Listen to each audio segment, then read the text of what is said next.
ఈ వీడియోలో మనము బీజగణిత సర్వ సమీకరణాల్లోని ఘనపు మరియు త్రిపద సర్వ సమీకరణాల గురించి నేర్చుకుంటాము. ముందుగా మనము ఘనపు సర్వ సమీకరణాల గురించి నేర్చుకుందాము. అయితే మనం ముందు వీడియోల్లోని చాలా బీజగణిత సర్వ సమీకరణాలను అయితే నేర్చుకున్నాము.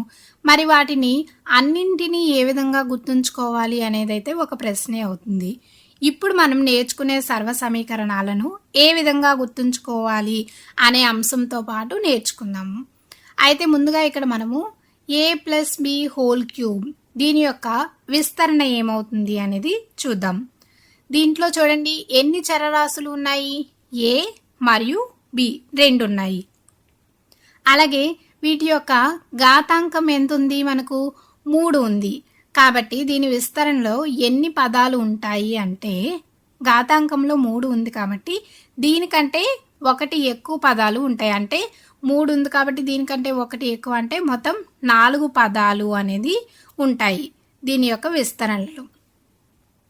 అలాగే ఈ పదాలన్నీ కూడా ఏ గుర్తును కలిగి ఉంటాయి అంటే మనకు a ప్లస్ బి హోల్ క్యూబ్లో ప్లస్ ఉంది కాబట్టి మొత్తం 4 కూడా ప్లస్ గుర్తునైతే కలిగి ఉంటాయి. మరి గుణకాల విషయం ఏమిటి అంటే దీంట్లోని మనకు 1 3 3 1 ఈ విధంగా ఉంటాయి. ఇప్పుడు మరి చరరాశులు ఏ విధంగా వస్తాయి అంటే మనకు మొదటి చరరాశి ఏమిటి, a. అలాగే ఘాతం ఎంత ఉంది, మనకు 3 అనేది ఉంది.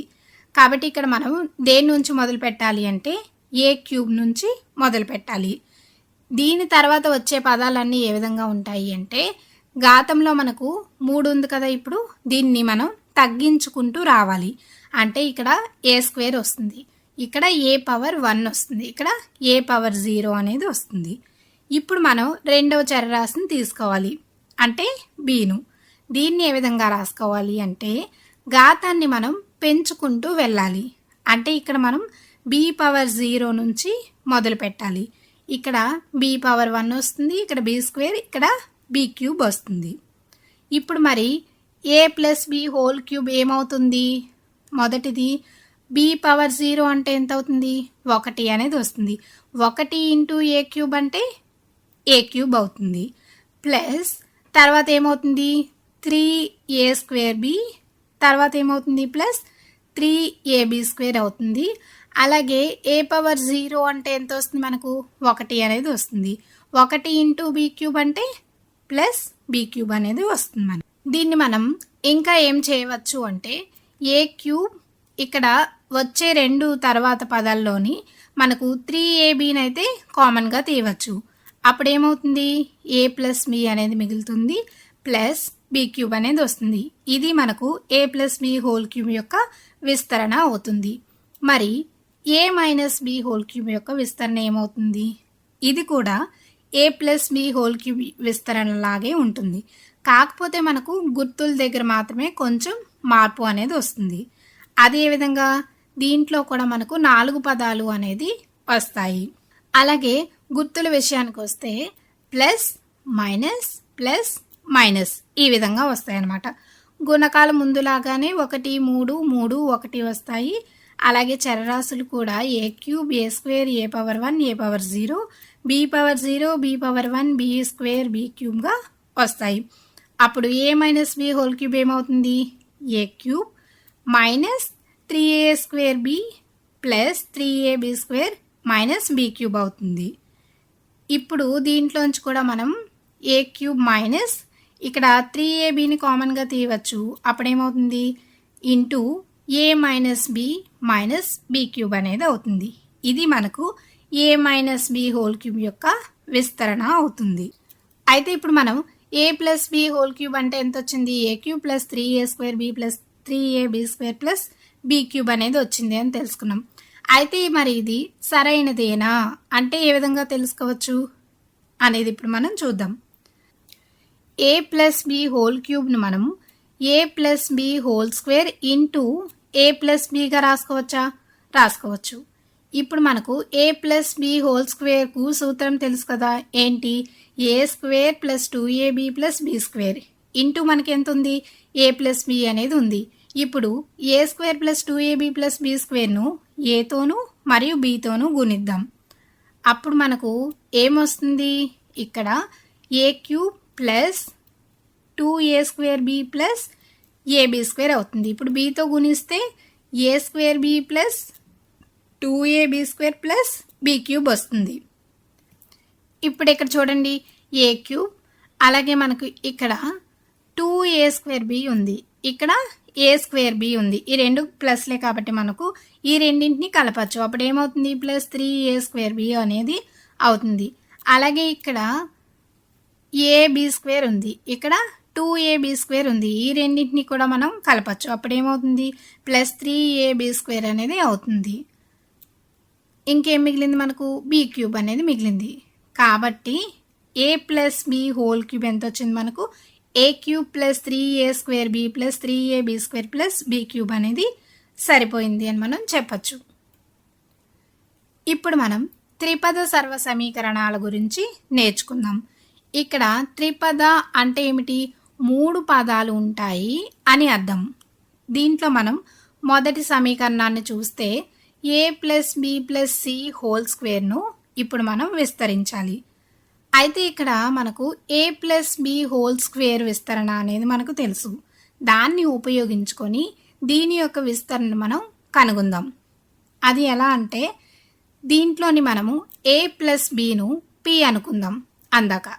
అప్పుడు ఏమవుతుంది a plus b plus c whole square అనేది a ప్లస్ b అంటే p కాబట్టి p plus c whole square అనేది అవుతుంది.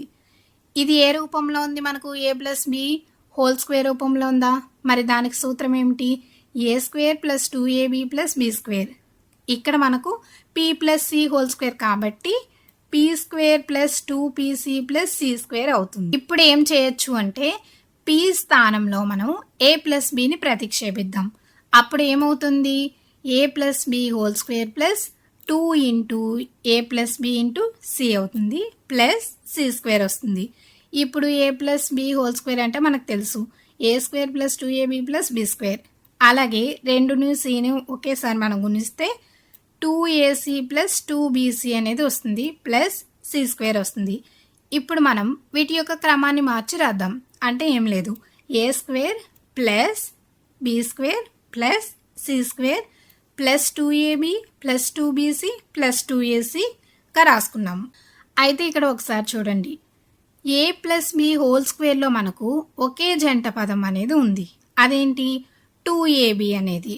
కానీ ఇక్కడ చూడండి a plus b plus c whole స్క్వేర్లో 3 జంట పదాలు అనేవి ఉన్నాయి, ab bc ac. అయితే వాటి యొక్క గుణకాలు ఏమయ్యాయి, 3 కూడా 2 అనేది వాటి యొక్క గుణకాలు అయ్యాయి. ఈ విధంగా మనం గుర్తుపెట్టుకోవచ్చు. కాబట్టి a plus b plus c whole square ఏమొచ్చింది మనకు a² plus b² plus c² plus 2ab plus 2bc plus 2ac అనేది వచ్చింది. ఇప్పుడు మనం మరో సర్వ సమీకరణాన్ని చూద్దాం. a³ plus b³ plus c³ minus 3abc. దీని విస్తరణ ఏమవుతుంది అంటే a plus b plus c into a² plus b² plus c² minus ab minus bc minus ca అవుతుంది. అయితే ఇది మనం ముందు చూసిన సర్వ సమీకరణాల కంటే కొంచెం భిన్నంగా ఉంది. అయితే ఇటువంటి సమీకరణాలను మనం ఏ విధంగా గుర్తుంచుకోవాలి అంటే దీన్ని ఒకసారి గమనించండి.